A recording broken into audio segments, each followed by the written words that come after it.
Hi, this is John Gaeta, and this is the anatomy of a shot that we would call the truck top crash. What you're looking at here are the conceptual drawings of the truck top crash as drawn by Jeff Darrow in early 2000. The the hilariously Darrow-esque detail level is obvious as you pan across and see just explicit, almost psychotic amounts of debris and destruction in every segment of this crash. These conceptuals were later redrawn by Steve Skroce as a sequence including more action like the save of the characters by Neo. What you're looking at here is early previs. There are a number of criteria that we're trying to work out. It's a very wide-angle shot, so the speed of the camera is an issue. We have a long way to cover, and we have a lot of specific subjects that we need to show at the right composition. These two trucks are virtual replicas of two tractor trailers that Owen had designed for this chase. They were measured, digitized, photographed, and reconstructed using image-based rendering and lighting methods. Once the collision occurs, there is a merging of the two cabs, which was a purposeful design, sort of a yin-yang idea where they would fuse to become one. We wanted to make it clear that the two agents were no more. The tires that bounce off are hand animated so that they look cool and tumbly. The flame underneath was originally derivative of some pyrotechnics that Clay Pinney had done for us and eventually replaced with CG flame. We wanted to move under and through the tentacles of flame, but there was a certain difficulty with getting the shape exactly what we wanted at the exact moment that we wanted because we were simulating it. The entire freeway in both directions is a virtual version of the set that we made in Alameda. In this particular shot, all the surrounding city stuff are 3D matte paintings. Lots of details out there which are probably blurred to death in the final version. All the performances are a combination of hand animation and motion capture for the bodies, but it's all universal capture of Morpheus and the Keymaker. And some of the coolest UCAP results that we had were from these two characters. We had Lawrence in the UCAP system, and he was hilarious and very adaptive in that technique. We had a great time, actually, in his capture. He, for this shot, really had to just look like a dude that was terrified, like this was the complete end of everything. But that being said, he gave a very gestural, complex expression, really showing the incredible nuance of the human face. These later versions, you really start seeing the amount of debris starting to stack up. You have shattering, exploding glass coming from the center. You have engine parts and pieces that are emanating out of the center. You have breaking axles and tires happening underneath. You have things pouring off the side. Lots of these ripples spew little shredded pieces of metal out with them, rivets popping along the edge here. Pop, pop, pop. Here's a better look at the spilt gas on the ground initially ignites. You know what's going to happen next. The flip side, where the explosion occurs, incorporating our tendrils or tentacles of flame, which are almost like an oil-based type of explosion where you have the black smoke, which is what we like. Lots of flaming shrapnel, things of that nature. So we're getting further into the production now, and we're starting to stick in virtual cars that are based off of cars from the chase, and starting to put in background details that help us get a sense of scale and height. There's some very good hand animation in this. My friend Cody did it with a great sensibility for the dynamics of their weight shift. We did try to motion capture some of this by having guys swinging on wires, but because the force of Neo grabbing them and then the sort of overshoot of their bodies turned out to be a really complicated thing to set up, it wound up being animated, and the sort of strength and power that Neo uses to pull them back from the brink feels pretty natural, and it's a pretty featured animation shot. And also a great look at Neo as he rises, you know, doing his thing. Here's the final shot, one of the most successful payoff moments in all of Reloaded. And that has everything to do with the way Jeff drew it in the first place. These movies in general almost killed a lot of the CG teams because Jeff Darrow drew with such a high volume detail level that anything less than more detail than anyone could imagine would be like shy of Jeff's vision of things. So we really pushed the particle systems methods to the hilt because we were just really trying to get the kitchen sink in there with the amount of pieces to be seen, which was no small task.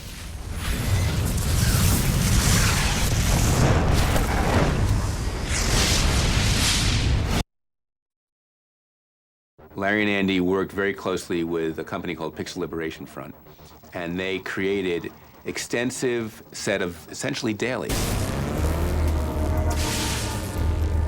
Pre-visualization is the process of taking storyboards and creating a 3D animation out of it so that you can represent in the real physical world a stunt sequence or visual effects sequence so that in the real world it can be accomplished. Basically, it's one step beyond storyboarding in that we can have an accurate depiction of the space that the shot takes place in and the time.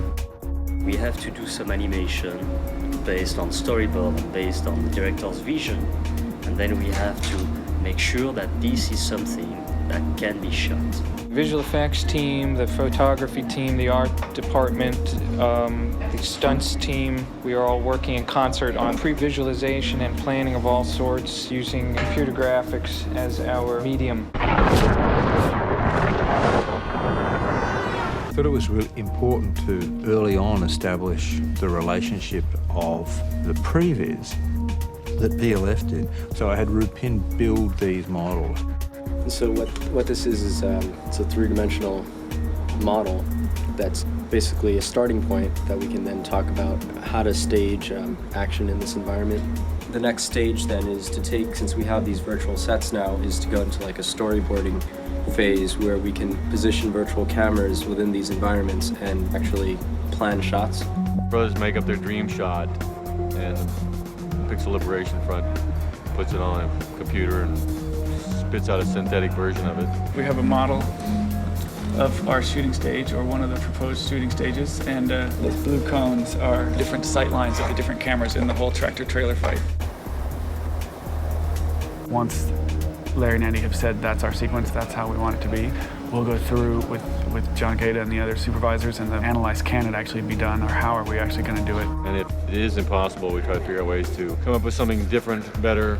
Conceptually, it's a hard thing because I'm following a computer that can do anything. They basically developed every shot they thought they might want to see. Because you can now previs things, you can do more complicated scenes. The main goals of the previs are to define the creative vision of what the directors want to see in the sequence. Pretty much what we do is do a simple mock-up of the scene, whatever you need to see in the scene. For example, on the freeway chase, we built a freeway, filled it with cars driving at different speeds, and could cover that action from all different camera angles. The freeway chase had great viz, particularly like the motorcycle against traffic. We basically fed them the information and they brought it back to us with our exact information. So it wasn't out of line. RA gives us speeds and basic capabilities of the drivers and how fast they can change lanes and all that stuff. Feet, movement, speeds cars travel, distance between cars, how long does it take to stop, how long does it take to travel. And particularly Kyle, you know, he'd phone me up. Hey, I got this idea, or there's something I want to run by you. You know, and I go in and we sit down for 15, 20 minutes or whatever, or how long it took. And they just came up with a great concept. And the process that we're going through is we've devised a shot that we like, and then we'll take markers out onto the freeway, mark out a slalom course for her to ride through. So we literally walked the freeway and precisely to his plans, put marks on the ground for the pattern of the motorcycle that Trinity rode, along with the motorcycle that had the camera on it, and then we would leave out what was considered too dangerous. And by prevising it, all the key department people could see exactly what they had to do. If we get finished with the previs, Zach can cut it together into a relatively tight cut.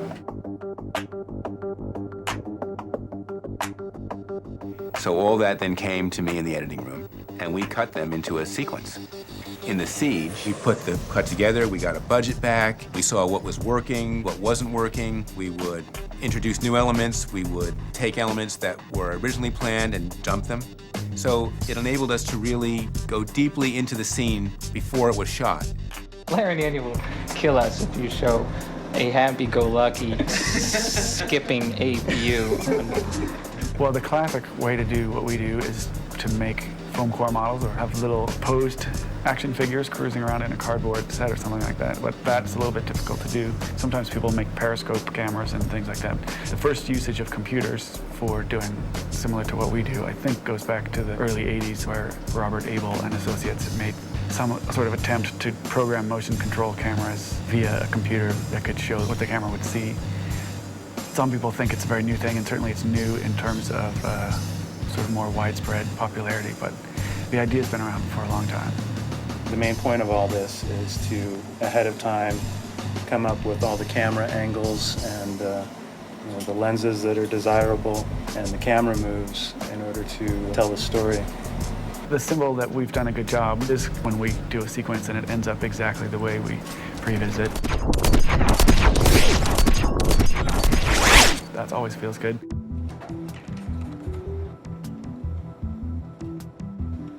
Is that good? The goal in the end is to make sure that the crews that are going to go and shoot this sequence can actually get out there and do it armed with both the creative vision and the technical planning.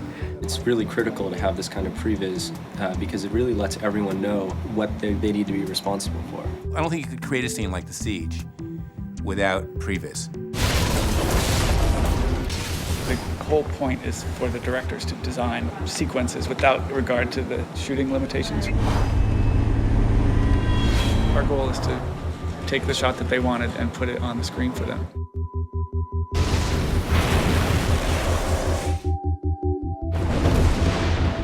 It's pretty much the contemporary way to plan out a feature with, fantastic imagery in it.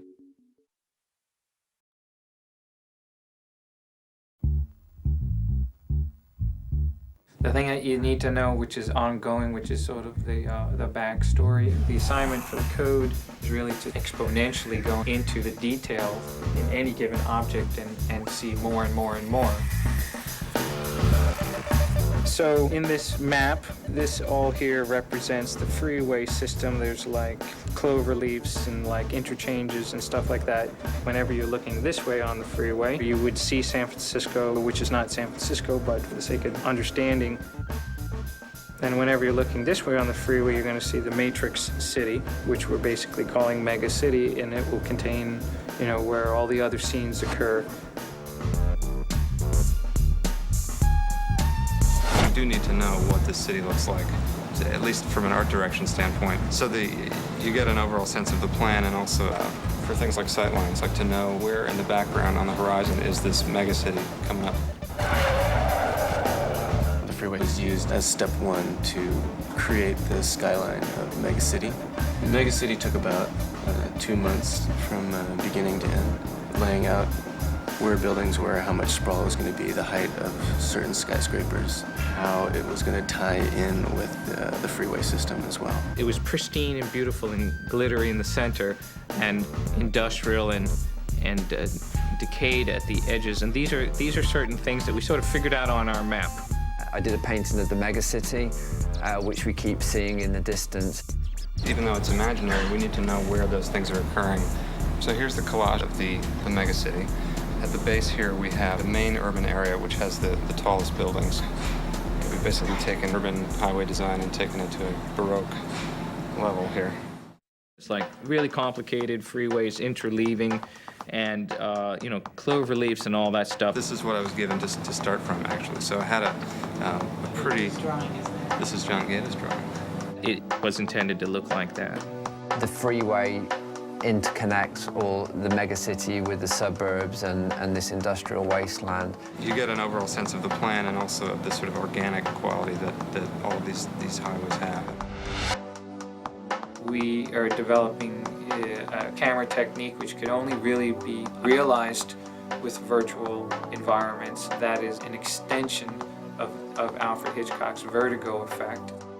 You can see Mega City in the background throughout the freeway chase, but this is the only shot where you actually fly outside of the freeway walls and just completely see everything that is out there. The idea is that this was Neo's POV and that we wanted Neo to perceive ahead of him where Morpheus and Keymaker were. So we do one of these like vertigo shots that basically, cover like 2 or 3 miles of space, like, and zoom straight in on the trucks colliding and then snap back out of the vertigo. So basically using the vertigo, he's perceiving ahead of him, and then we return back to his real world travel. We started this shot January 2002, finished it almost a year later. Wanted it to kind of feel like a circuit board of a computer. Everything outside of the freeway walls is actually CG, but then stuff in the distance is stuff that I painted. But it's really hard for me to actually tell you which is my painting and what's CG, because it goes by so fast, and it was so long since I did it. Like that, I think's mine. Yeah, that's mine. Like to take the elements that we captured when we were out there on location and do a little concept to help the visual effects firm, in this case it's Animalogic, understand the timings. This was the original viz. The world is rotating, the twins are being pushed up by the wake of the explosion.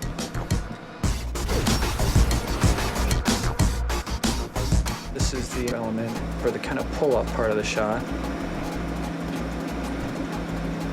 And then eventually we ended up with live action plate of the roads. Then we did pyro plates, and we did blue screen stunts of the twins, which we are manipulating a little bit. This is 100% virtual flame. They filmed a lot of pyro elements. We took that footage and analyzed it and, found out what it was about it that made it look like fire and smoke. And spend a lot of time writing and tweaking software to get that same look. Put them all together, and then we will be adding some other CG effects as well for Animalogic. Our major effect at this stage would be the twins phasing. Originally, we were trying a lot of experimentation with how far we could take the characters away from reality. Maybe they didn't have any of the things that you would normally expect in a live action scene. We've done a lot of investigation into how jellyfish look, the way you can see through parts of them, how the light affects them. And we did talk about, translucent undersea membrane-y undersea life. We thought it was a good ghostly approach. The way light moves through something like a jellyfish and the edges you get, it's such an amazingly subtle thing, and it's quite difficult to reproduce. John actually pointed to some of our jellyfish references and went, I have these! I have this one. It's just like, we were like, oh, thank God. This is the first shot we started, which was, in retrospect, it was probably a mistake because it was quite difficult to fine-tune an effect at an angle like this. The concept work that had already been done by John and Larry and Andy at Eon, and then we took that further, the way that twins have to react in different conditions. The first stage would be the background element, which is just a piece of the freeway with the twins' SUV. And then we shot a separate element of the twin against blue screen. The twin we shot on wires at 72 frames per second, so that when they phase, they go into a different time frame. And part of the makeup of the twins is particle body. So it's reminiscent of sinews and muscles without being anatomically correct. So this is the simulation of the particle system that we do first. It takes a long time to generate all those millions of particles, so we need to do a quick render to just see if we're in the ballpark. When someone moves fast, you don't want all the particles flying away. You want them to maintain the structure of the arm. So we've had to cage them in a way. Okay? And then this is the transition from the live action. This is a basic model of one of the twins. This texture here is basically on a almost skull-like to give them a more cadaverous look when they're phased. When we see the final composite, you don't see all that detail, but we pick up a lot of it as transparencies and highlights and lowlights to make it appear like all that information's there, but we're seeing through it. We have a number of sequences on the freeway that are the agent takeovers. We did the takeovers in the first movie, and the reference was that kind of distortion, that Francis Bacon distortion, and it's a violent and aggressive takeover. It's not meant to be pleasant, so we've had to scan all the characters so we can animate from one head to the other. All the effects were very complementary. From all the, even though it was different companies and everything, it had a really complete whole look. Would it be like crazy experiment, like maybe like could start the shot maybe even a tiny bit more than 180 and end it with less than 180? It's a bullet time shot that we were going to do as an all virtual background. So there's a lot of debating going on if we could take a plate that approximated this turntable look.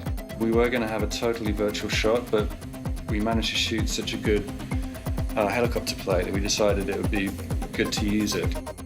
The truck, which was intended to be the center of our turntable, needed to stay the same image size the whole time. So at the moment we're in the process of really stabilizing that helicopter shot to make it look more computer generated, actually. Strangely enough, rather than the other way around.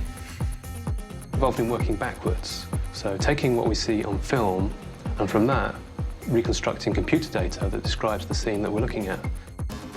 What we've actually developed is some software that actually can analyze exactly what's going on with the truck in order to understand exactly how that object is moving relative to the camera. Because without that, we have no idea where to put the graphics in the scene. So we could put all of these overpasses and characters onto the truck and then end up stabilizing it so it looks like a perfectly smooth computer-generated move. There are a couple of CG people shots in this along the way. There's one here where Morpheus gets thrown by Agent Johnson. The reason that's CG is because the camera move is so difficult to do. We're going 360 degrees around the character and then coming up and looking down. It's something that wouldn't be very easy to shoot practically. It actually looks like Morpheus, doesn't it? It's kind of cool. Okay. What we decided to do was build something that was based on analyzing a real performance.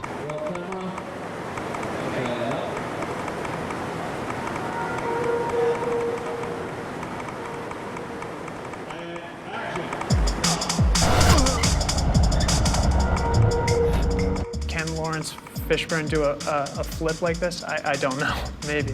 I guess you can't really see it, but we had written a special wind deformer that would show little ripples across his back as he's flying down the freeway.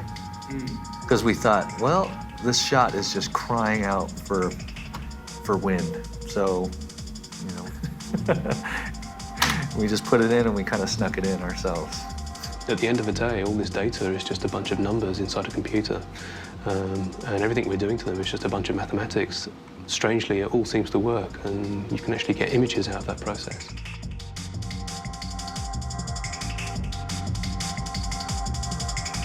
I don't know, we look at it and we see CGI, and we see pixels and numbers running through our heads. And I think the average audience, and we're hoping, will be able to suspend their disbelief and really get into the sequence. Okay? Is that it? I've got a lot of work.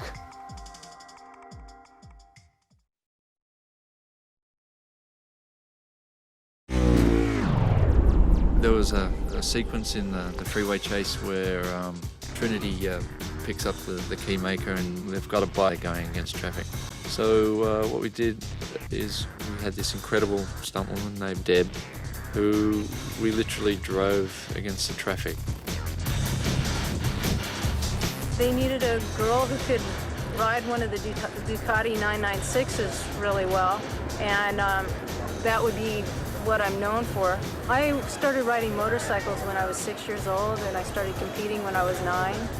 The first movie I worked on, I had to jump a 30-foot ravine on a motorcycle. You couldn't ask for a better person to be in charge of the bike, Debbie. She rides all kinds of motorcycles. She's an extensive car driver. I've worked with her for over 20 years, so there's a certain comfort level I had with her right off the bat. I can be, at that speed, I can be right up in there. Okay. One thing to have all that metal around you in a roll cage and stuff like that, but Debbie on the Ducati with Will Leong on the back, nothing around him, no helmets, doing it against oncoming traffic was hair-raising. And I feared for them all the time. Also, that was like part of a visual effects sequence where we wanted to have some, close calls with trucks and cars that would come too close, and some very complicated virtual camera moves where the camera would actually go underneath the truck. The nature of the way the stunt, choreography works is that, believe it or not, Debbie would rather have cars to aim at. So it's two cars. To help her, orient herself. We had some cars coming at her, and then we also had some markers on the ground which would represent down the freeway where certain cars would be at a certain time. So that was all mapped out on pre-visualization. Then RA and Deb and all the stunt drivers got out there and they practiced with her driving against the traffic. Why don't you just line this up on this road here for a second and walk through it? Right. So you know where it is? No. So Debbie knows where it is? So I Danny, love cutting in and out of the traffic and just laying the bike down sideways. Sometimes we were doing 65 through traffic, just cutting, making hard cuts, and I really enjoyed that. being able to pull off what happened on the previs was a big deal for me. The motorcycle rig with Debbie was amazing. I mean, in and out of the traffic with the keymaker double on the back, totally amazing, blew everybody's mind. Is that a rehearsal? I must admit, seeing someone drive at, 40 mile an hour into cars coming at you was a pretty scary experience. But she was like solid the whole time. She was an incredible driver. Never seen anything like it, and she would do it over and over again. Come back, would you like me to go a bit closer? Let me go a bit closer. When you start a race or something, you get those butterflies. The same thing happens when you do stunts. It's the adrenaline kicking in.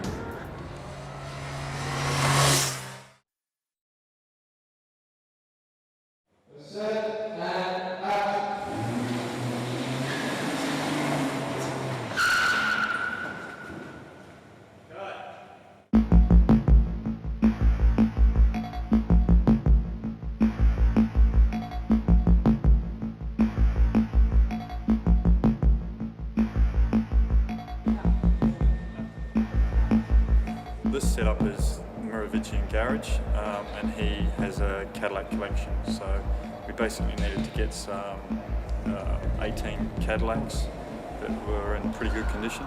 The Cadillac Club of New South Wales are all very helpful people. They're all fanatics, and they all have their cars in pretty good condition. And they're all very keen to get in the Matrix. This one's a 1960 Fleetwood, typical Cadillac fins. This is a 1932 Cadillac town car, it's called. It's the only one in the world that actually is on the road. There's one other in Belgium or somewhere. It's in a museum, so very valuable. Got two drive wheels. It's funny, huh? We cheated a bit. We have fake steering wheels. We put in the left-hand side and cover the steering wheel on the right-hand side. And in key spots, we have left-hand drive vehicles where we'll see them. So we've got another classic Eldorado. This is the standard 1959. This one is a 72 Eldorado. We blew the windscreen in this one. We bought it, painted it, had it reupholstered, blew the window out.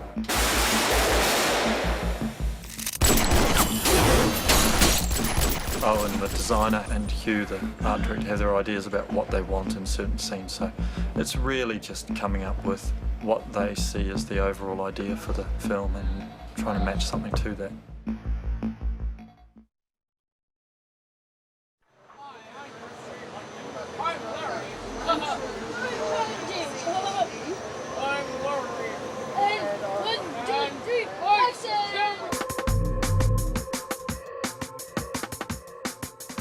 The plan from the beginning was to take on the hardest and the largest action scenes right off the bat.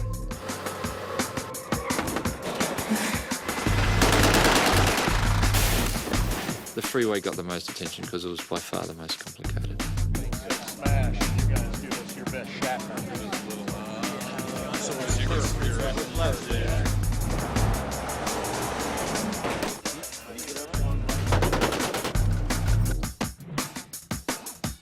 It's very rare that you get a mile and a half of free and clear road that you can just, you know, whip cars around. The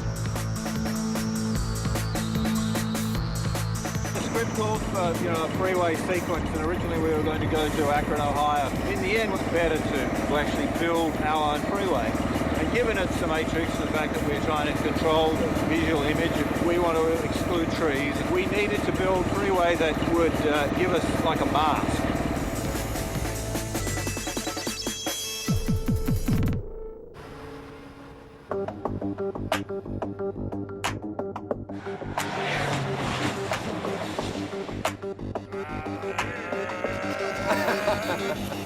We had an incredibly talented stunt coordinator on this, R.A. Rondell. He was able to craft a very complicated car chase and bike chase, and then he was able to work with the boys to bring the visual effects elements into it. The whole freeway was pretty much run by the stunt department to an extent. We came up with a realistic pattern of 50 miles an hour on the background traffic and anywhere from 60 to 70 miles an hour on the chase vehicle, so they're always overtaking the traffic. It wasn't chips on the freeway pattern where everybody was exactly placed at one distance or another for a weaving pattern. We tried to make it feel a little bit different. What do you see on the freeway? People tailgating, throwing an arbitrary truck, a bus. It's a teamwork between the stunt department, the precision drivers, and the background players that are here. Road rage. You really have that? I get it. I use it all the time. The freeway people, that's the name for this. I think they all think I'm crazy, but hey, come from my family, probably would be too.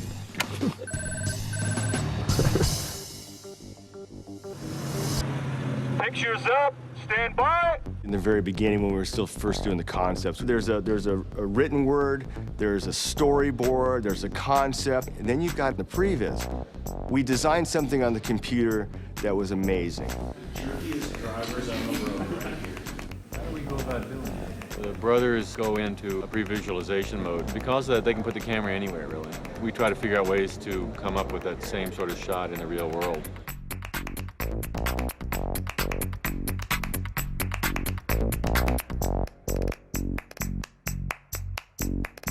Part of the chase sequence happens on a truck top.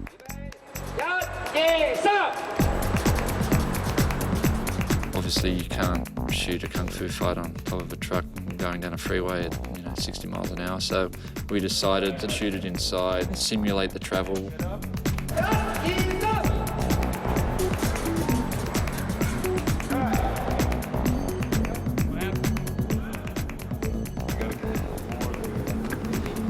I'll try. You'll get it. You'll get it. I believe in you. You'll get it.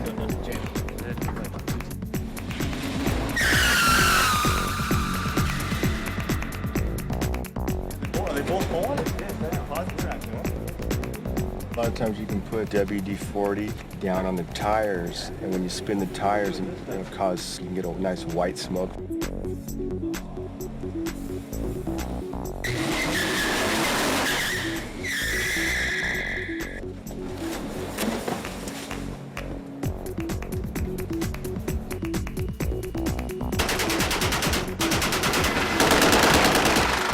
Spent a lot of time getting through a lot of rounds with my machine gun. And I wasted a lot of people on the freeway, which is fantastic. During the freeway chase sequence with the twins, we went with an H&K UMP. We put a sight rail on top of it here, and then we've taken an M203 grenade launcher and put on to the front of the weapon. Runs extremely well. It's a fantastic weapon. It's like 700 rounds a minute, and it's got a flame that shoots out of it that far at the front. That's just amazing to use that. One of my favorite things that I did in the film, and I got in one take, which was very exciting for me, was my sliding 90 into camera.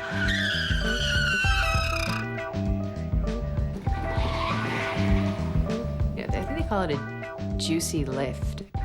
It's all about brake and handbrake and sliding and hitting your mark and starting the turn at the right point. I had to take a car where I had a camera in it and run up alongside her at 50, 60 miles an hour and slam into the side of her and rub fenders with her down the freeway and stuff. She hung right in there. That was pretty awesome. Her driving ability was phenomenal, but I want her to basically think about acting. The way we decided to do it was partially with Carrie Ann, who was Trinity, and also we had a Trinity motorbike double. Yeah. What's back there, Mitch? Debbie Evans, a double Trinity. You know, she's a 3-time national trials bike champion.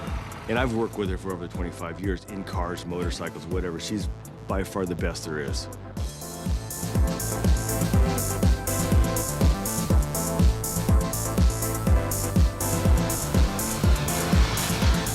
Why are you chasing Trinity? You know, I don't know.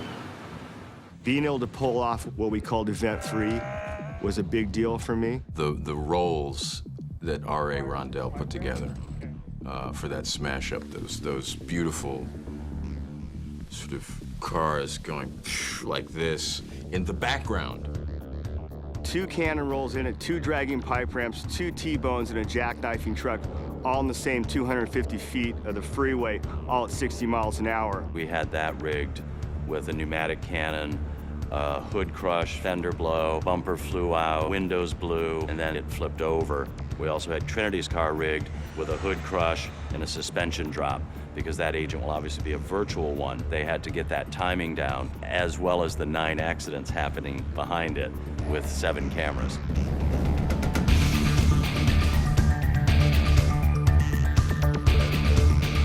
It's really about what's happening in the foreground and the destruction and carnage that happens beyond it. And because it's in the background, all the height of the cars had to be big. What makes it better is it's real. Yeah, you can tell it's real too. Does anyone think the sheen on his shoe is a tiny bit hot?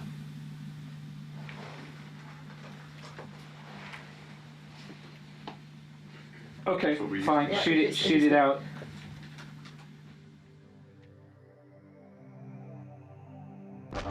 This was one of the shots where they wanted to take bullet time one step further.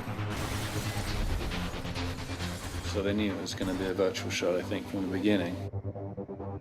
These trucks are real. Up until this point, it's got the major virtual cinematography challenge, the major virtual background challenge, and the virtual humans. That's perfect. That's it, isn't it? Yeah. Been working on this thing for a year and a half. Yeah.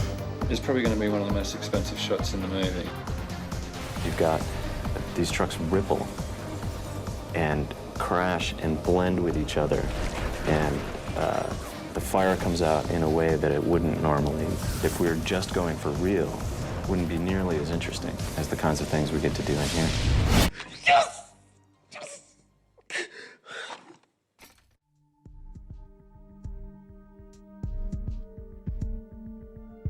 I understand they donated the wood to recycle for an organization that recycles, and that really made me happy.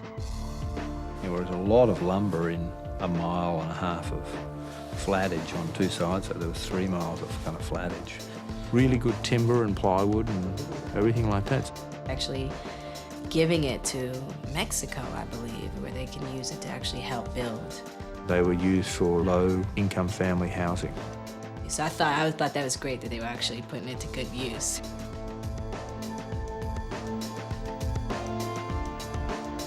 We were 60 days in San Francisco. 48 of those days were dedicated solely to the freeway chase. So is that a long time to shoot a single scene? A sequence? Yeah. I'd have to say it was.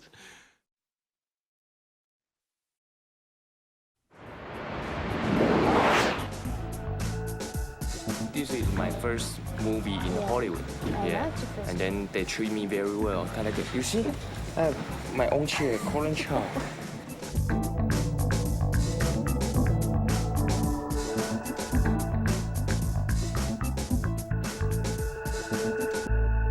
Colin's very athletic, very fit, very quick. In Hong Kong, I already did more than 30 films. A lot of martial arts, kind of from mainland of China, but I learned a lot of different kind of martial arts. My favorite kind is Taekwondo. Also, I learned 2 years ballet.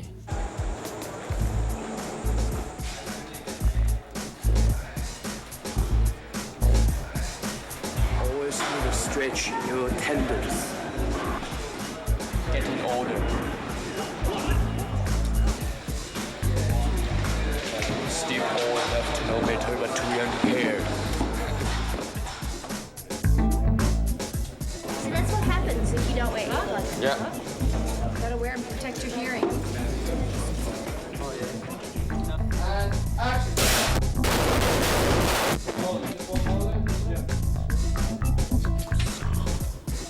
Seraph is guardian of the oracle. When I got a script, I saw the name and then I figured out from the Bible, the meanings, the God. 778, Queen, take 5. The character of Seraph, he's a program. So his character doesn't change too much. Very straight and then very polite and then very gentle. But when something happens, his movement is very quick. I must apologize. For what? For this.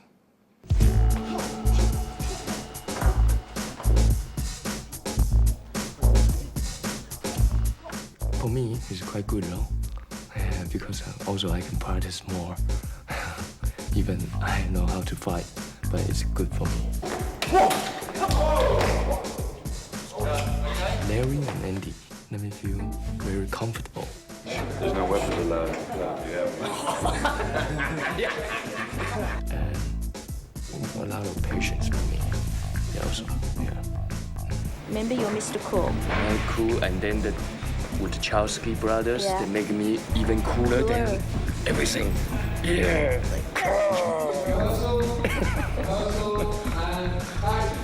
There you go.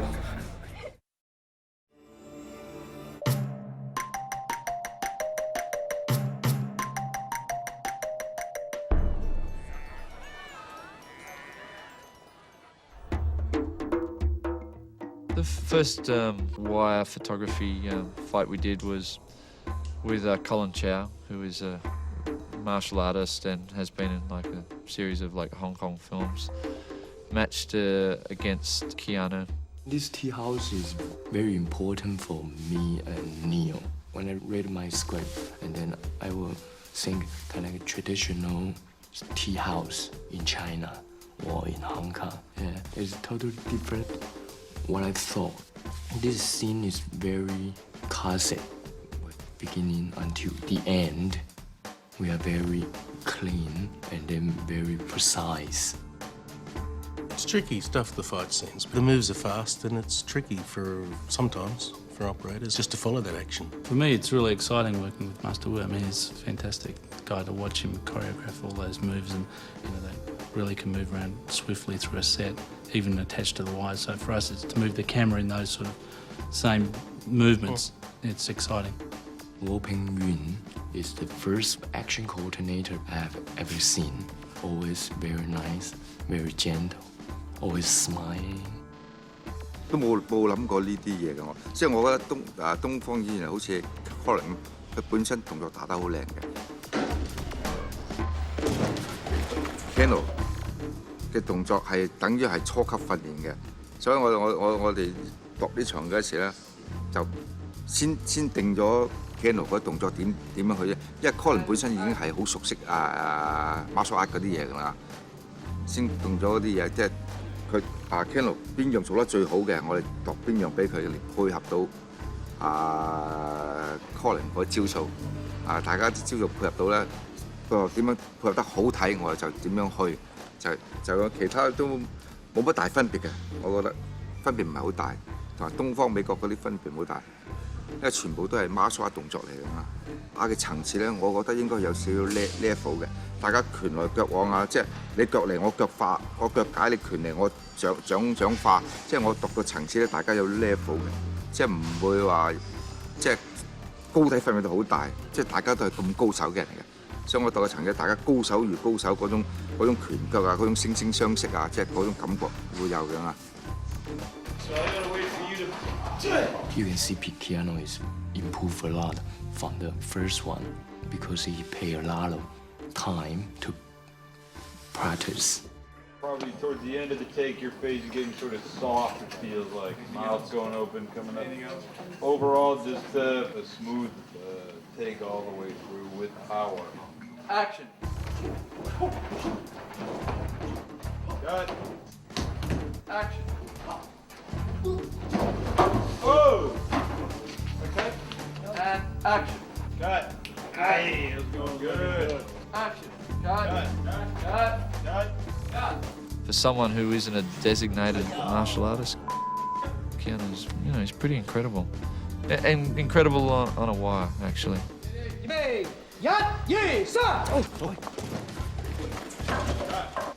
Andy and Larry, they are very intelligent. They use martial arts to let all the audience have new vision for the martial arts from the olden day Kung Fu movie. And it's totally different.